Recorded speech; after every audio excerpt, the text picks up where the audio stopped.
Chapter 39. Bert and the Ickabog Defence Brigade. We now return to Shoeville, where some important things are about to happen.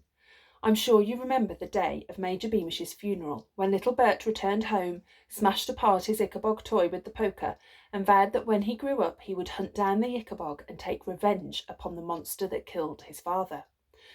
Well, Bert was about to turn 15. This might not seem very old to you, but in those days it was big enough to become a soldier, and Bert had heard that the brigade was expanding. So one Monday morning, without telling his mother what he was planning, Bert set off from their little cottage at the usual time and headed for the palace, where he intended to apply to join the brigade. Under his shirt for luck, he wore the silver medal his father had won for outstanding bravery against the Ickabog. Bert hadn't gone far when he saw a commotion ahead of him in the road. A small crowd was clustered around a mail coach. As he was far too busy trying to think of good answers to the questions Major Roach was sure to ask him, Bert walked past the mail coach without paying it much attention.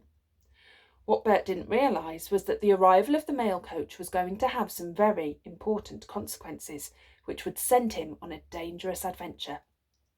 Let's allow Bert to walk on without us for a moment or two, so I can tell you about the coach.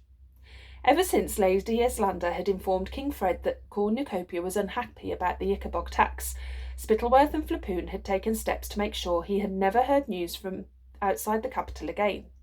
As Shoeville remained quite rich and bustling, the king, who never left the capital any more, assumed the rest of the country must be the same. In fact, other cornucopian cities were all full of beggars and boarded-up shops, because the two lords and Roach had stolen so much gold from the people. To ensure the king never got wind of this, Spittleworth, who read all the king's mail in case, hired gangs of highwaymen lately to stop any letters from entering Shoeville. The only people who knew this were Major Roach and Cankerby the footman. Spittleworth's plan had worked well so far, but today, just before dawn, some of the highwaymen had bungled the job. They'd ambushed the coach as usual, dragging the poor driver from his seat, but before they could steal the mail sacks, the frightened horses had bolted. When the highwaymen fired their guns after the horses, they merely galloped faster, so that the mail coach soon entered Shoeville, where it careered through the streets, finally coming to rest in the city within the city. There a blacksmith succeeded in seizing the reins and bringing the horses to a halt. Soon the servants of the king were tearing open long-awaited letters from their families in the north. We'll find out more about those letters later. But now it's time to rejoin Bert, who had just reached the palace gates. "I want to join the Ickabog Defence Brigade," Bert said to the guard. The guard took Bert's name and told him to wait and carried the message to Major Roach. However, when he reached the door of the guard's room, the soldier paused, because he could hear shouting. "Enter!" barked Roach. The guard obeyed and found himself face to face with three men, Major Roach, Lord Flapoon, and Cankerby the footman. On hearing the news that the letters had managed to make their way past the highwayman, Flapoon had stormed downstairs from his bedroom into the guard's room to blame Roach for the highwaymen's failure, and a shouting match had erupted. Neither men wanted to be blamed by Spittleworth when he returned from his inspection of Margrunters and heard what had happened. "Major," said the soldier, "there's a boy at the gate, Bert Beamish, wants to know if he can join the Defence Brigade." "Tell him to go away," barked Flapoon. "We're busy." "Do not tell the Beamish boy to go away. Bring him to me immediately," snapped Roach. "What are you bothering about this boy for?" Flapoon demanded of Roach. "We have to solve the problem of the mail." "He isn't just any boy," said Roach. "He's the son of a national hero. You remember Major Beamish, my lord. You shot him." "All right, there's no need to go on about it," said Flapoon. "We've all made a tidy bit of gold out of it, haven't we? What do you suppose his son wants? Compensation?"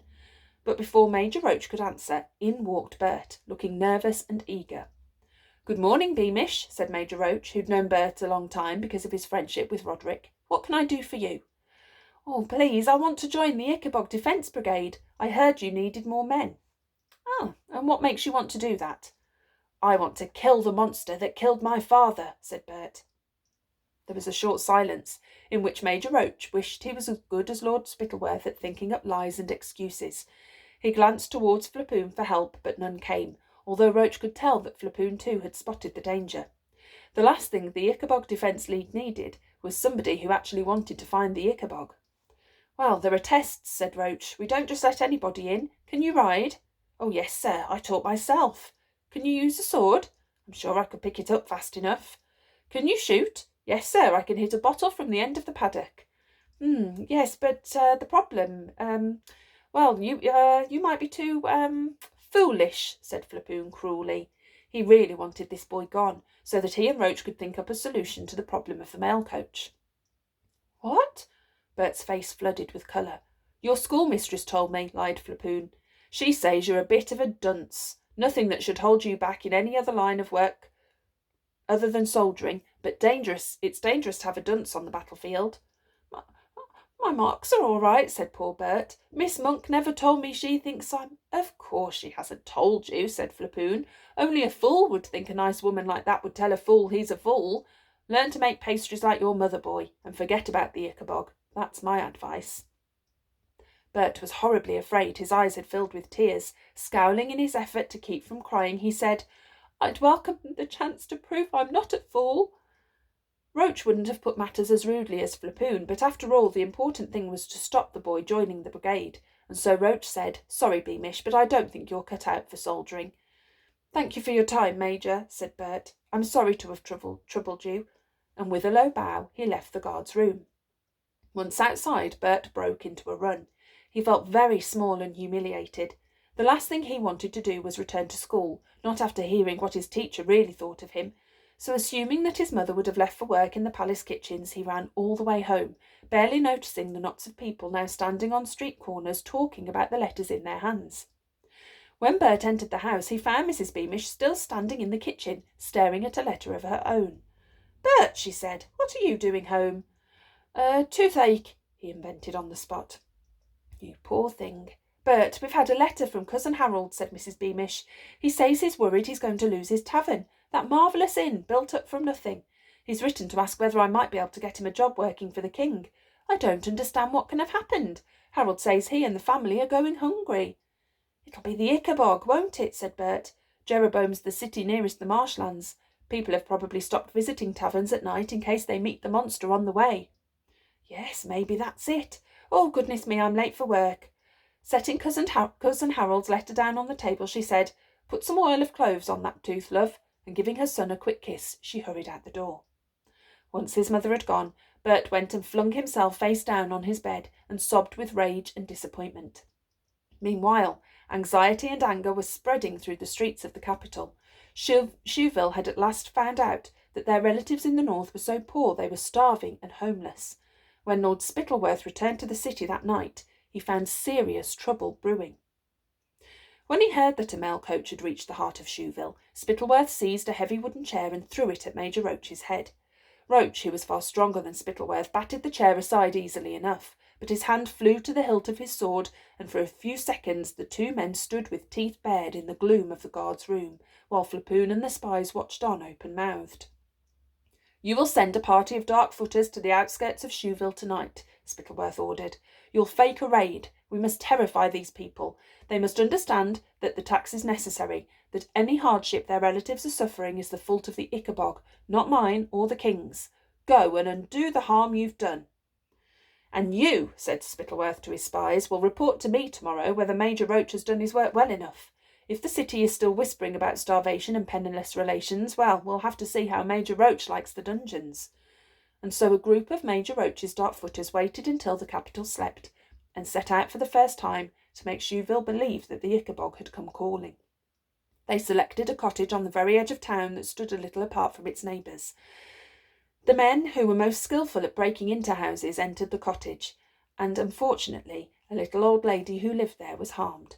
It pains me to say she was killed. Once her body had been carried away to be buried somewhere remote, a group of men pressed 4 of Mr. Dovetail's finest carved feet into the ground around the fish expert's house, smashed up her furniture and her fish tanks, and left her specimens to die gasping on the floor. Next morning, Spittleworth's spies reported that the plan seemed to have worked. Shoeville, so long avoided by the fearsome Ickabog, had at last been attacked. As the dark-footers had now perfected the art of making the tracks look natural and breaking down doors as though a gigantic monster had smashed them in, the Shoeville residents who flocked to see the poor old woman's house were entirely taken in. Bert Beamish stayed at the scene even after his mother had left to start cooking supper. He was treasuring up every detail of the beast's footprints and its fang marks, the better to imagine what it would look like when he at last came face to face with the evil creature that had killed his father.